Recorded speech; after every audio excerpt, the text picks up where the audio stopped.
Welcome back to Alien Love Stories, where even time itself doesn't want you to be single. If you've ever tried to end a relationship and the other person just refused to let reality move on, this one's for you.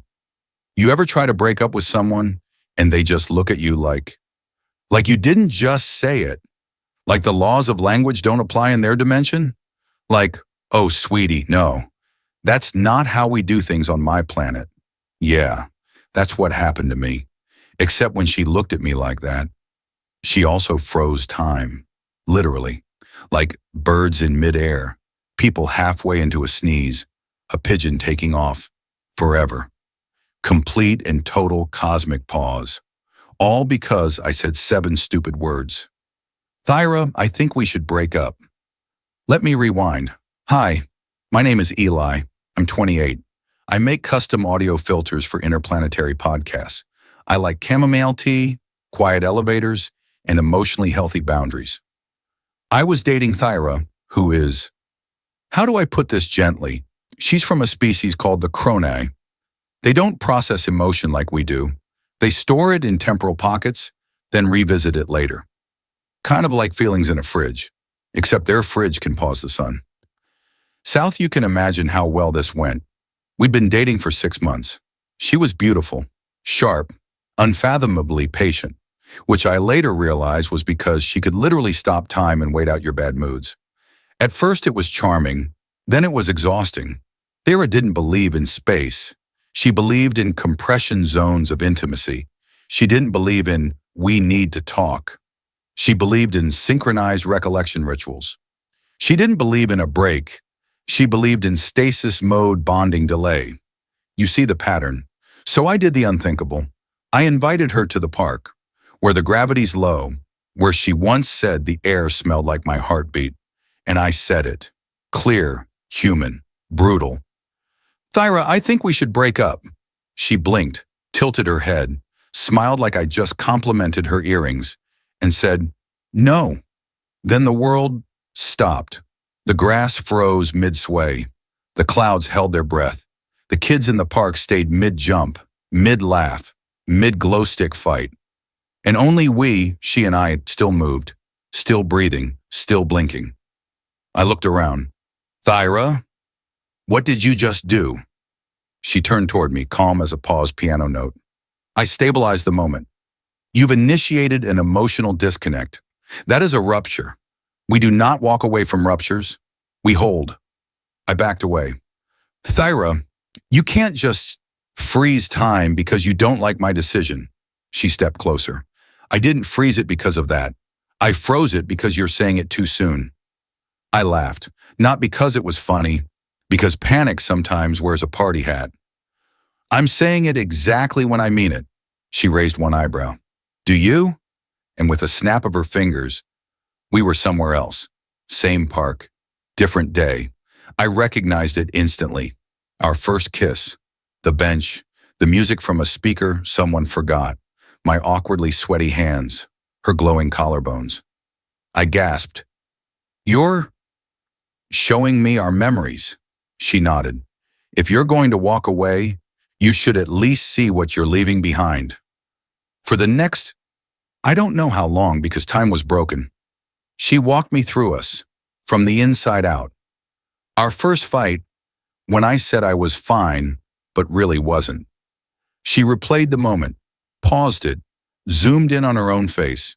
I saw hurt I never noticed. She whispered, you said nothing. I gave you everything. Then our first shared laugh. At the fusion restaurant where the noodles slapped back. She paused it. I memorized the exact second you decided I was home. I stared. I don't even remember that. She turned to me. But you felt it, so I kept it. I felt my defenses shift, not melt, just realign, like walls remembering they were once windows. We came back to the bench, time still frozen, her eyes softer now. Do you still want to leave? I opened my mouth, closed it. No, I said, but I don't know how to stay. She smiled sadly. Then we'll pause, until you do. And just like that, I was locked in a moment, with her, with everything. No escape, no forward, no rewind, only us. The first thing you notice when time freezes, it's not the silence, it's the stillness. Total, absolute, unnerving stillness. No wind, no breath, no shift of shadow. Not even the sun dares to move. It's like the world is afraid of interrupting itself. I stood there in the middle of the park, my heart racing in a world that had forgotten how. Birds hung in mid-flap. A woman holding an ice cream cone stood frozen. The scoop had begun to fall, but never would. A kid mid-giggle, eyes squinted, joy suspended in glass. I waved my hand in front of a stranger's face. Nothing. No blink. No twitch. Just pause. I turned to Thyra. She was playing with a blade of grass, twirling it slowly between her fingers, like time was her personal yarn. I asked, cautiously, "Where are we?" She smiled without looking up. "Same world, different rhythm." I frowned. She gestured around. "You're in a time bubble, a resonance chamber, built from the version of the moment your heart actually feels." She stood up, brushing non-existent dust off her skirt. "It's not just frozen time, Eli. It's your time. Every memory you've linked to me lives here. Every silence, every pause, every almost." I swallowed. "That sounds invasive." "It's not. I didn't break into your mind. You left the door open." She walked forward, passed her hand through a tree. The leaves shimmered, fell upward, became pixels of memory, a flash of color, a familiar bench, the hum of a street musician. My voice, nervous, cracking. "I brought you tea. I wasn't sure if you liked lavender or mint, so I brought both." "That was cute," Thyra said. "You didn't know, but you still tried." Suddenly, the memory reconstructed itself. I was there again, younger version of me sitting across from her. I looked dumber and nervous and kind of sweet. "Is this a recording?" I asked. Thyra shook her head. "Number, this is how your memory remembers it, filtered through what you felt, which means," she turned to face me, "you're going to see what you ignored." I watched myself laugh too loud, watched her smile, then drop it half a second later. I had never noticed that. She paused the scene. "You didn't ask me how my day was. You just kept talking." I winced. "That wasn't on purpose." "Number, but not all wounds are." We walked on. Every object in the park became a trigger. The bench, memory of our first argument. The trash can, moment I almost said "I love you," but choked instead. The lamppost, our first almost kiss. Each time I touched something, it activated, played, let me step inside. It was like being stuck in a mixtape of the moments that made you hesitate. After a while, I sat on the grass, exhausted. "This is too much," I muttered. Thyra joined me. She wasn't angry, just present. "I know this feels like punishment. It's not. It's perspective." I looked at her, her eyes glowing slightly, the way they did when she was really feeling something. "But you trapped me here." She nodded. "I did." "Why?" "Because you wanted to leave without understanding why. And I love you too much to let you run from what you haven't even looked at." I looked down, watched an ant crawl across a leaf that hadn't moved in hours. "So what? I stay here forever?" "Number, you stay until you change something. Not your mind. Your awareness." I sighed, looked around at the kaleidoscope of paused memories. "They're not all bad, right?" She smiled. "Number, some of them are magic. You just don't remember the details. Can you show me one?" She nodded, led me toward a tree, brushed her hand along the bark. The world around us shifted. Suddenly we were in my old apartment. Dim lights. Record player on. Rain against the window. I was reading aloud from a book I don't even remember owning. She was leaning against me, eyes closed, completely still, except for her thumb, moving ever so slightly, tracing circles on my wrist. She paused the memory. "This is the first time I felt you trusted me." I blinked. "I thought I always did." "You thought so. But this was the first moment your body agreed. The silence between us wasn't awkward now. It was tender, alive. I turned to her. "This isn't a breakup, is it?" She shook her head. It's a moment of choice that I'm letting last as long as it needs to. I looked around again.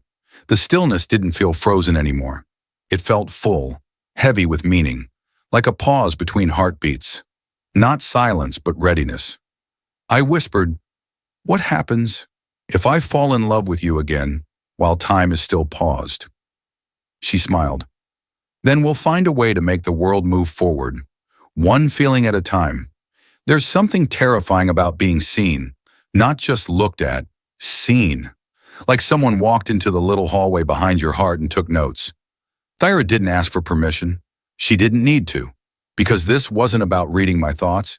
It was about showing me hers. We stood on the edge of a ripple. She pressed her palm against a shimmer in the air. "This is how I remember us." And the world changed. The first image, my back, walking away from a small disagreement about where to eat. I hadn't meant anything by it, but from her angle, from her memory, I looked cold, dismissive, like I didn't care. She whispered, "That night I thought about asking if you still wanted me." I stayed silent. Next ripple, a memory of me fidgeting with my phone while she tried to tell me about her work, her voice softer with each sentence, until it vanished entirely. "You always said you wanted to know me, but sometimes you only listened when it was convenient." I winced, because she wasn't being cruel. She was being true. We moved through more. A moment I forgot her birthday, but made it up with flowers. She kept the petals, but cried alone that night. The first time I stayed over but left before she woke up. She smiled when she found my note, but still stared at the door for hours. The way I looked at her when she wore my hoodie, like she belonged, but never said it. Each memory was gentle, but sharp, like soft fabric hiding a needle. Then came the one that broke me. A night I thought was unremarkable. We'd gone for noodles. She'd been quiet. I was tired, distracted. Didn't notice her hand reaching for mine across the table and retracting. In her version of the memory, that moment lasted forever. "I was going to tell you I loved you. Right then." I closed my eyes, tried to breathe, felt my chest tighten. "I didn't see any of that," I whispered. She nodded. "I know. I wasn't trying to hurt you." "I know. But I did." "You did." I looked at her, really looked. "How could you still want me after all that?" She stepped closer. "Because love isn't what you see when it's perfect. It's what you stay for when it's almost." Silence, not awkward, not painful, just full. Heavy with truths that hadn't had room to speak until now. I whispered, "I didn't know you loved me like that." She smiled. "You still don't, not fully, but we're getting there." Then she reached out, touched my temple gently and said, "Now it's your turn." A new ripple began, this time not hers, not mine, ours. The moments where we almost loved right, where we almost said the thing, where we almost reached each other fully, and then backed away, one after another. The night we danced in the living room barefoot, and I almost told her she was my home. The morning she made me tea without asking how I liked it, and got it perfect, and I almost asked her to move in. The moment we watched a stranger's wedding in silence, and both looked away, too scared to admit we were imagining our own. I turned to her. "Why show me this now?" She looked at the sky, still frozen, stars unmoving. "Because time only starts again when we stop lying, and that includes lying by omission." She stepped forward, placed her hand on my chest, right above the ache I didn't realize I'd been carrying. "You didn't come here to break up. You came because you were afraid you couldn't give me what I deserve." My voice cracked. "Yeah, but you never asked me what I wanted." I looked at her, tears forming.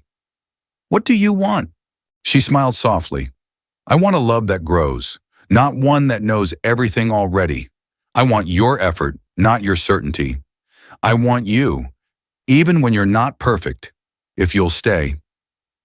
That's when it hit me. I'd spent so long trying to leave before I failed, that I forgot some people choose to stay while you learn. The memory faded. The world returned, still frozen, but warmer, somehow. I whispered, I don't know what I'm doing. She took my hand. You don't have to. You just have to stop running long enough to feel it. And in that moment, I didn't want time to resume. Not yet. Because for the first time in forever, I wasn't afraid of being seen.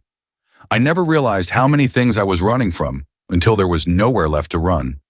And it turns out, stillness has a way of making everything louder. After she showed me her memories, after she let me into her side of the story, something in me twitched. Not melted, not healed. Twitched. A reflex. A recoil. Because when you're not used to being fully seen, even kindness can feel like an attack.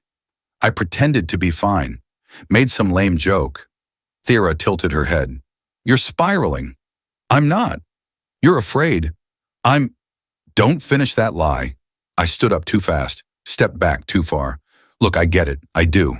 This is intense. It's powerful. It's beautiful. You're amazing. But I need air. She said nothing. I turned and ran. I didn't know where I was going. There were no streets, no exits, just endless fragments of our past stitched together in non-linear loops. Every direction felt familiar. Every landmark was something we'd touched, kissed near, argued under. I passed the frozen lake, where she said I was the first person to make her nervous. I passed the diner booth, where she drew little moons on napkins and asked me if Earth boys feared commitment. I passed the bus stop, where I lied and said I'm fine after my father died. And then the world folded. Not violently, just gently uncooperative. I tried to move forward, but instead I found myself right back in the diner. Then again. Loop. My own voice echoed around me. I'm fine. I'm fine. I'm fine. I'm fine. Each one more hollow than the last. I screamed, stop it! But it didn't stop. The loop tightened. Reality began to collapse in on itself like a dream that realized it was dreaming. Everything pixelated, dissolved, reformed, around me. Because this wasn't her trap. This was mine. The time bubble had obeyed my panic, my need to escape, and gave me exactly that. A prison built from every moment I pretended I was okay. I fell to my knees, breathing hard. I'm not fine, I whispered. The loop didn't care. I'm not fine. Still nothing.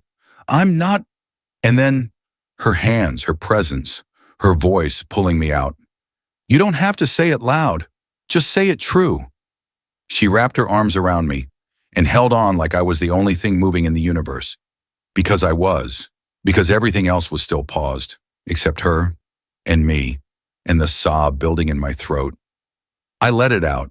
Not gracefully, not poetically, just honestly. The kind of cry you don't plan. The kind that tastes like shame and I wish I'd said it earlier. She didn't flinch, didn't rush it, didn't offer platitudes. She just stayed. Then quietly, I felt her shaking. I pulled back, looked up, and for the first time since I met her, Thyra was crying, not glowing, not humming, not shifting colors. Tears, actual tears, silver, still, slow, sliding down cheeks that had never shown me grief before. I panicked. Are you okay? She nodded, but didn't speak, just sat beside me, shoulders touching. Both of us broken in places we hadn't named yet. Finally, she whispered, we don't cry like this. Not unless it's real. Not unless the bond is deeper than intention. I blinked. What bond? She looked at me, software raw, unfiltered. You cracked my timeline. You made me feel something that couldn't be filed. That's rare for us. Dangerous even. But I let it happen. I couldn't speak. She continued. And then you tried to run. And I understood. Because that's what you do when something matters too much. Silence. Warm this time. Heavy. Safe. Then I whispered, I didn't want to leave you. I just wanted to leave the version of me that didn't deserve you. She turned to me, eyes wet, voice cracking. Then stay long enough to become someone who does. When she said, I'm taking you somewhere, I thought she meant a walk, maybe a memory, Maybe another pretty metaphor of our past. I didn't expect her to reach out, press two fingers against the air, and open a doorway into myself. They call it Fong Tin Cam in her language, roughly translated, the chamber of emotion without time. A space designed by the Crone not for therapy, but for integration. It's where they go when a feeling's too tangled to understand linearly. The inside, it was blank, like a white page with a pulse. But every few seconds, a version of me appeared. Each one frozen mid-emotion, each one familiar in a way that made my stomach twist. Thyra stood beside me, calm, anchored. These are not memories, she explained. They are emotional echoes of you, stored at the moment you decided not to deal with something. I nodded slowly. And what do I do with them? You talk to them, you listen, and then you choose. Choose what? Which ones you want to carry forward, and which ones you're ready to let go. The first version of me stepped forward. He was 16, holding a guitar, trembling, eyes locked on a girl across the school hallway. The one I never spoke to. He whispered, I told myself she wouldn't care. But really, I didn't think I was good enough to be cared about. I tried to comfort him. He shook his head. You carried me for too long. He dissolved. I cried. We moved on. The next version? Me, 24. Standing at my mother's hospital bed, saying, I'll visit again tomorrow, even though I knew I wouldn't. This one didn't speak, just looked at me with eyes that asked, why did you choose comfort over closure? I fell to my knees. I didn't want to see her fade. He touched my shoulder. But she wanted to see you strong, not absent. He faded. So did my denial. Version after version stepped forward. Me lying to a friend to avoid conflict. Me pretending to like a job I hated. Me staring at my phone instead of calling my father on his birthday. Each echo carried a sentence I'd never said. Each goodbye hurt less, but felt truer. Then came the version I feared most. Me with Thyra. Early days, when she smiled too much and I didn't know how to receive it. He walked up slowly, looked me dead in the eye. You almost left her the first week, I nodded. I remember. Because she made you feel things too real, too fast. Yes. He paused, then smiled. And yet you stayed, so I'm proud of you. I didn't expect that. Didn't expect my own past to show forgiveness. I looked at Thyra. She hadn't spoken once during the entire process. She didn't need to. She was there to hold space, not to narrate, not to guide, just be. And somehow, that made all the difference. At the center of the chamber, a mirror rose. Not glass. Memory. Inside it. Me. But not quite. This version blinked differently, moved with slightly more caution, wore the face I had the day I said, I think we should break up. He spoke first. You said it because you were afraid. But that's not a crime. I stepped closer. Then why does it feel like one? He smiled. Because you said it instead of something braver. See, what was braver? He tilted his head, asking for help, saying I'm overwhelmed, saying I don't know how to love you right yet. I looked at Thyra. She stepped beside me, touched the mirror, and suddenly, the reflection moved like me. We became one again, not by force, by choice, by integration. The room pulsed, the walls sighed, the chamber faded, and we were back in the park, still frozen, still quiet, but something had changed.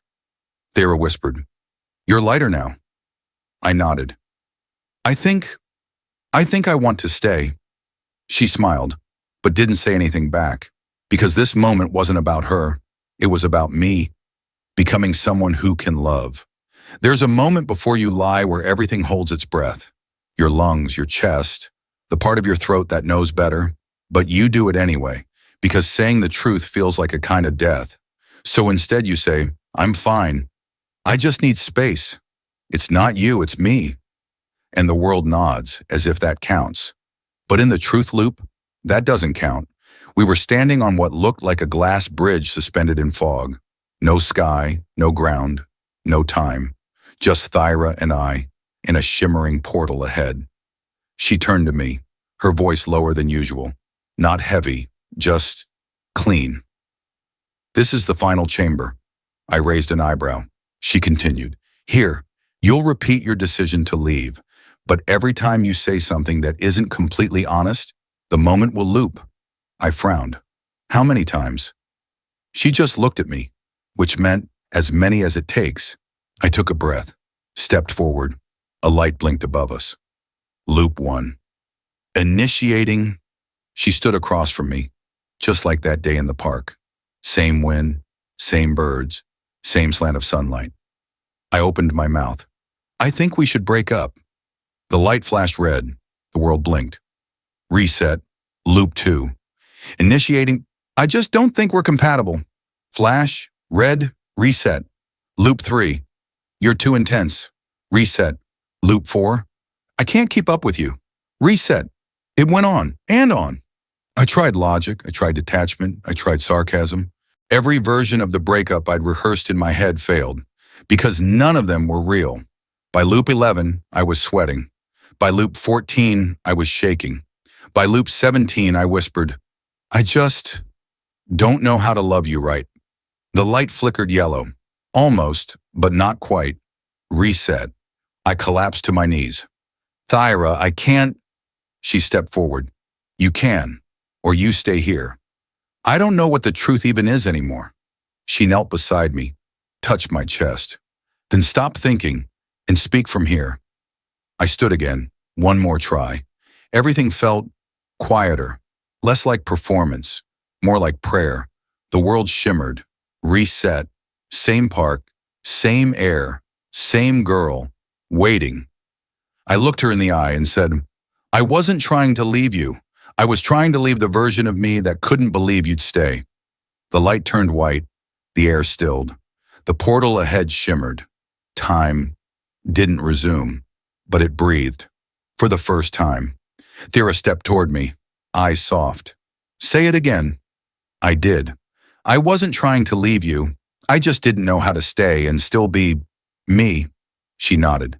Then let's find a version of you that can. Together. We didn't hug, didn't kiss, not yet. This wasn't resolution. It was readiness. The bridge began to glow. The fog parted. And for the first time in what felt like forever, the sun moved. Time had accepted my truth and let go. The bridge faded and the air shimmered. When I opened my eyes, we were standing in a room made of stars. Not metaphorical stars. Actual stars. Hung mid-motion, swirling slowly like dust caught in thought. Every surface felt like a memory I hadn't remembered yet. Thyra stood beside me, hands behind her back, face unreadable. Welcome, she whispered, to the place where almost live. I turned. What is this? She looked upward. These are the kisses that didn't happen, the ones paused, suspended, waiting for someone to feel them fully. I blinked. This is a real place? She smiled. In our culture, every physical moment left unfinished crystallizes in time. Not as punishment. As possibility, she led me forward. And I saw it. Moments suspended in shimmering capsules. A hand halfway to a cheek. A breath drawn in, not released. Two foreheads nearly touching. One smile too shy to become a kiss.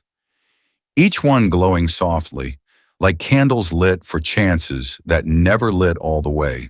She gestured. These are ours. I stepped closer, recognized the first one. A night on my rooftop, cold air, warm wine. We'd been talking about stars and I'd leaned in, just a little, but then laughed, made a joke, ruined it. That almost kiss hovered in the air like a paused song. I reached for it, touched it, and felt it. Not on my lips, in my chest, a thrum, a sigh, an ache that tasted like what if. Thyra watched me, said nothing, because the moment was speaking louder. We moved on. Each kiss got closer, not physically, emotionally. They carried weight, the weight of everything left unsaid, the weight of, I almost told you how much I need you. One memory stopped me cold. It wasn't romantic, it was simple. A rainy afternoon, she'd made me tea, I was tired. We sat on the couch, our legs touched. And for a second, I looked at her with every cell in my body wanting to say, I love you. And instead, I yawned. That non-kiss was the loudest thing I'd ever heard. I turned to her, tears in my eyes. I didn't know I left all this behind. She nodded. Because your world moves too fast to notice the sacredness of hesitation. We arrived at the final kiss. It wasn't from the past. It was future? Or maybe a kiss that never had a time, just a feeling. It hung in the center of the room, ethereal, undefined, just two energies curled toward each other, waiting to close the distance. Thyra looked at me. This one never happened, but it could. I swallowed. Can I? Only if you mean it. Only if this is a moment you choose to keep, even if we paused again forever. I stepped forward, not rushed, not hesitant, just true. I closed the distance, pressed my lips to hers, and in that moment the kiss wasn't just contact, it was reconciliation, it was remembering, it was promise. The stars flickered, the room pulsed. Somewhere, something very old exhaled, because time recognized that this was a moment that needed no justification, no replays, no conditions, just yes. We pulled apart. No music swelled, no fireworks exploded. Just her breath on my lips, her hands on my chest, and the simple knowing I'm not going anywhere. We left the chamber hand in hand, and though time was still paused, my heart was moving again. I want to show you something, she said, her voice softer than usual, like she wasn't sure if I'd be ready. I nodded anyway, because at this point, what else was left to fear? She reached out, opened a doorway not through memory, but through potential, a ripple in time, a branching, a fork that never got taken. We stepped through and entered my apartment, same couch, same windows, same scuff mark on the left leg of the coffee table. But something was different, not the space. Me, a version of me was there, cooking, whistling. He looked happy, effortlessly so, like someone who stayed. Thyra walked in, that version of her, dropped her bag, kicked off her shoes, kissed him on the cheek. He didn't flinch, didn't pull away. He smiled like it was Tuesday and love was normal. I watched in silence, my throat closing slowly.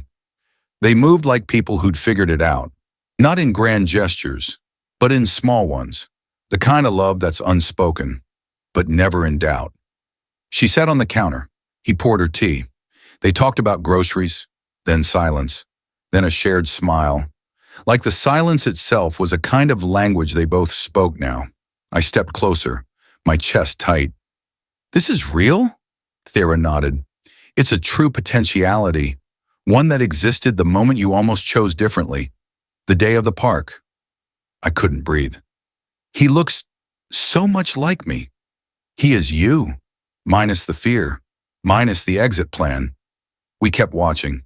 They danced in the kitchen, offbeat, goofy. They argued over movie choices. They folded laundry and made dumb puns. She wore his hoodie. He kissed her temple without thinking. And then they curled on the couch. She rested her head on his chest. And he whispered, I'm not perfect, but I'm yours. And I want to keep learning how to be better at that. She didn't answer. She didn't need to. She just held him tighter. I turned away, eyes burning. Thyra didn't say anything. She didn't need to, because this was the cost of love delayed, of honesty postponed, of fear mistaken for wisdom. I whispered, he got it right. She gently took my hand. He just got it sooner. I shook. I wanted this. You still can. But not like that, she nodded. Not perfectly, not painlessly, but truly. I wiped my face, turned back, watched them fall asleep together. A quiet, uneventful, beautiful sleep. Not dramatic, not cinematic, just real.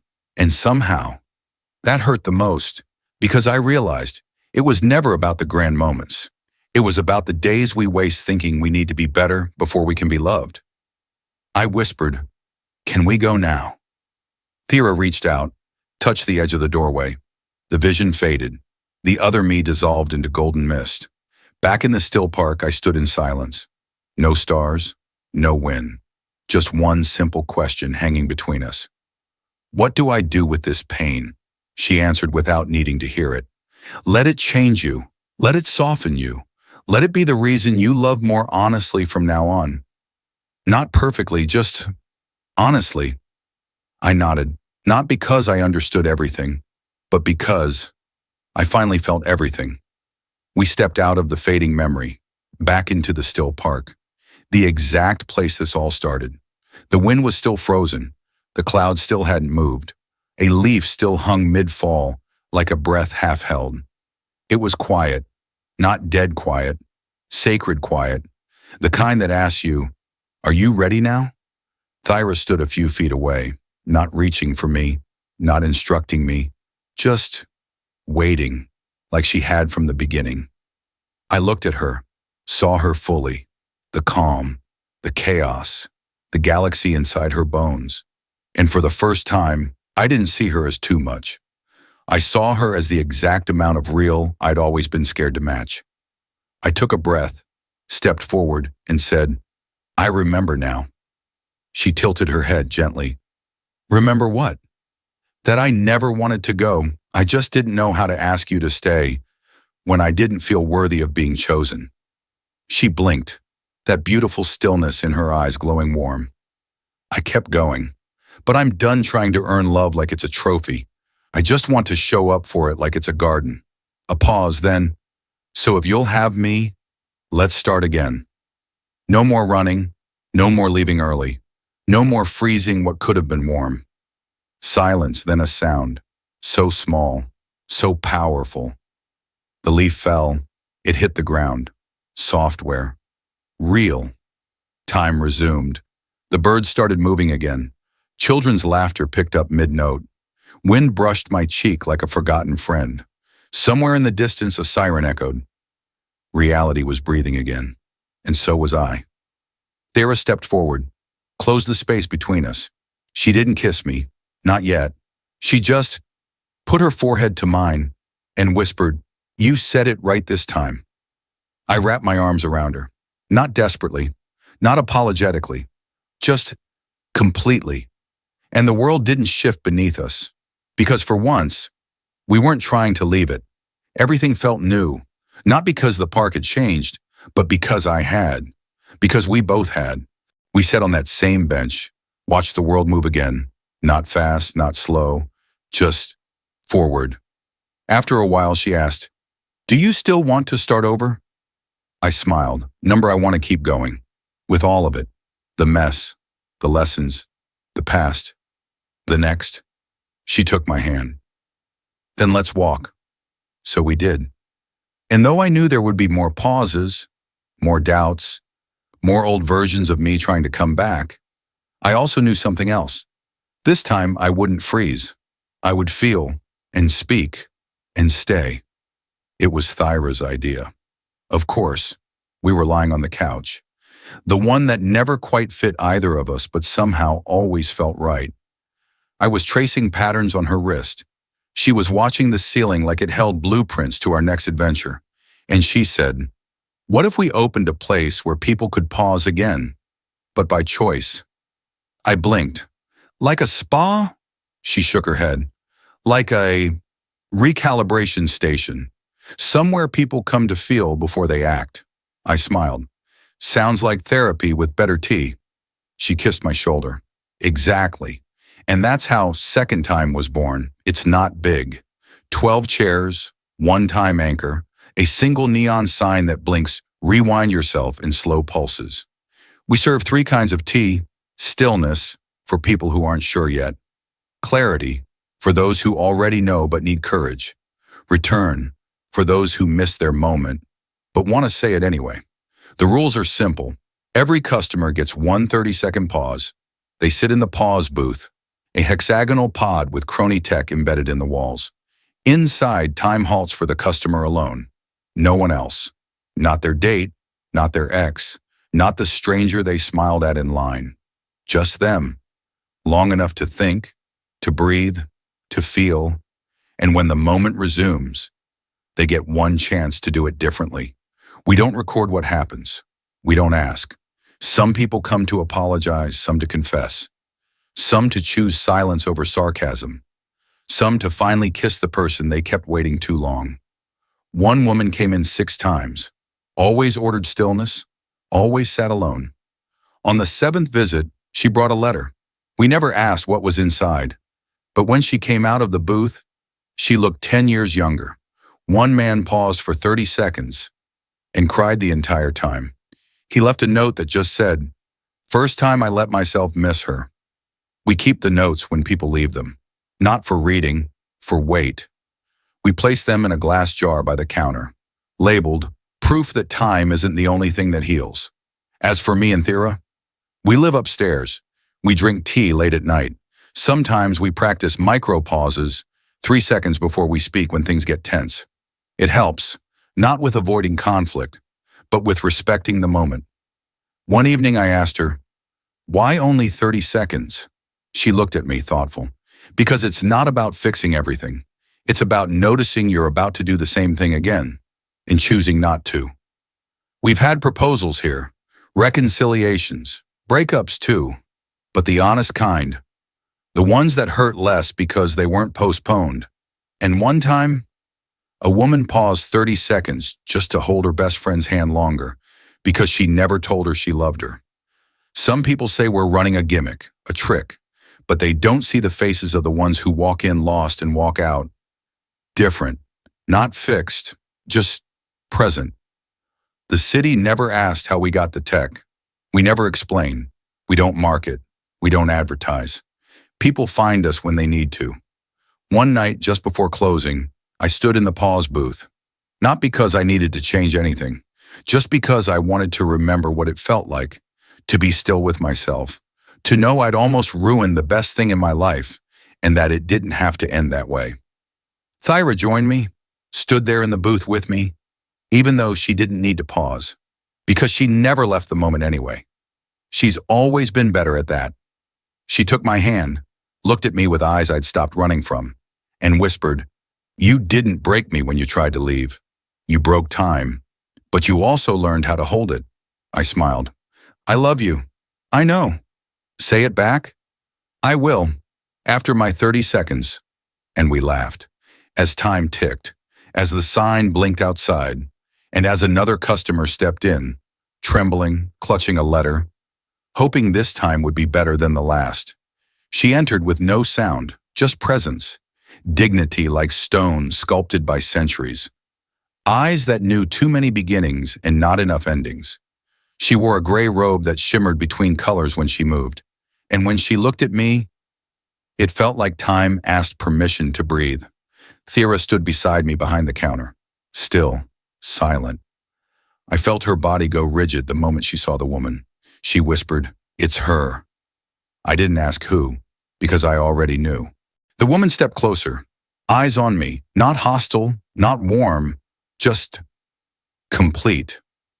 "I am sci-fi, daughter of Kur, keeper of the third pulse, and mother of the one who chose you." I swallowed. My hands shook slightly. I didn't bow, didn't speak, because I remembered. Chronai don't value performance. They value presence.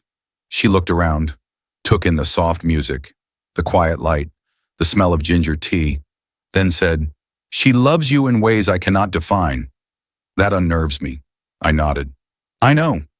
You have no lineage, no anchor in the flow of perception. And yet, you slowed her down, made her feel, made her wait."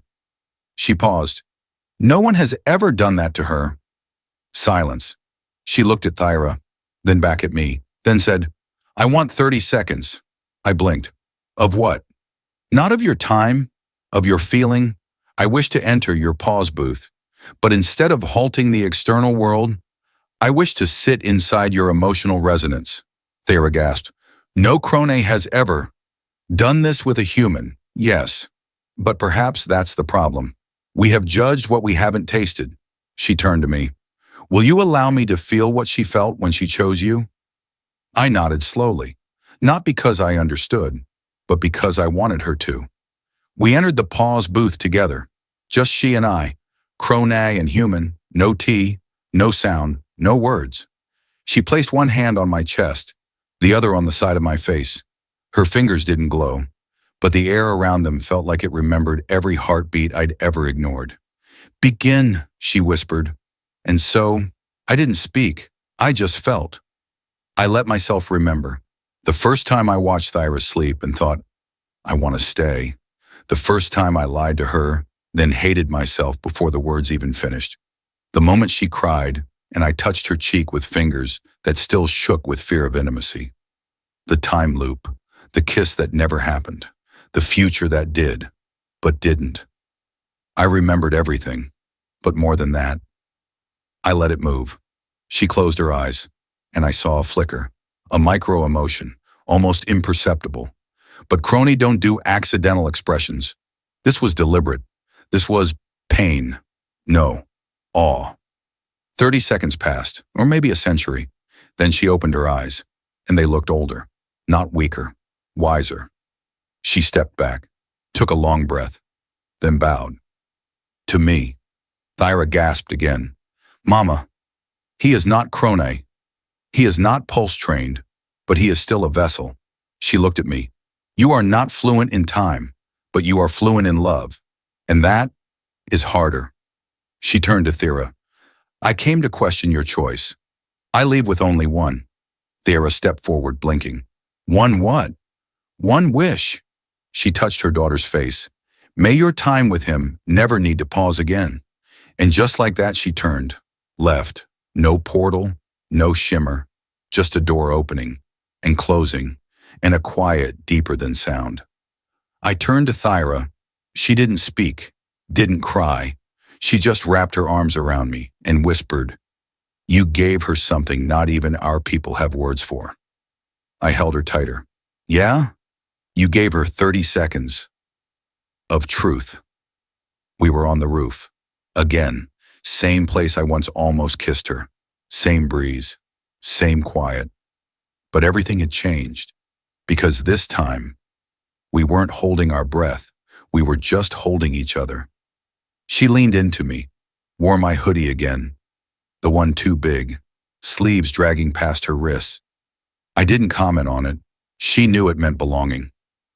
Below us, the streetlights blinked like tired fireflies. The city moved without needing us, and that was the beauty of it. We weren't escaping. We were pausing, together. She whispered, Do you know what today is? I smiled. No. It's exactly one cycle since the first time you said the wrong thing. I laughed. Which one? She nudged me. The one that broke time. We sat in silence for a while. Then she reached under her collarbone, paused, breathed once, and pressed inward. I heard a soft click, a glow, and then she pulled out something small, round, pulsing faintly with blue-gold light. It looked like a locket, or a star that forgot how to explode. She held it out to me. This is my chronocore, a gift only released when a chroni has nothing left to hide. It records feeling, movement, belief. I stared. Why are you showing me this? She didn't answer. She placed it in my palm. And the moment it touched my skin, it beat, not like a heart, more like a note being struck. Once, then again, slowly, rhythmically, like a child learning to walk toward love. I felt something shift, not around me, inside me. The weight of almost fell away. The ache of unsaid things dissolved, and all that remained was now. I looked at her, tears in my eyes. I don't know what to say, she smiled. You don't have to. The core already knows. I looked down. The little device was spinning, tiny arms rotating, counting something, but not forward, not backward, just inward, toward center, toward truth, toward us. I whispered, Is it counting down? She nodded, but not to the end, to the beginning, of a version of me that doesn't have to protect herself from time anymore. The core glowed brighter, then gently dissolved into a stream of light, slid back into her chest, and I swear, I felt it beat inside me too. We didn't speak after that, just watched the stars blink into place. No rush, No need to freeze anything, because for the first time, there was nothing more we needed to save. We had each other, fully, finally, freely. And if time dared to break again, we'd break with it, but together. You've stayed with us through frozen time, emotional loops, and one hoodie-wearing alien girlfriend who just wouldn't let love go unfinished. But now we ask you, if someone handed you the clock in their chest, would you listen to what it's counting toward? Or would you walk away before it struck something real? Comment below, what's your one beginning you wish you'd chosen instead of ending too soon? If this story made your heart pause, even just for 30 seconds, like, share, and subscribe. Next time on Alien Love Stories, she read my mind, then accidentally leaked it on the intergalactic news feed, was about vulnerability gone viral. But coming up, my alien girlfriend mixed stardust in my juice, now I glow every time I lie, is about the kind of truth that literally lights you up. Stay tuned.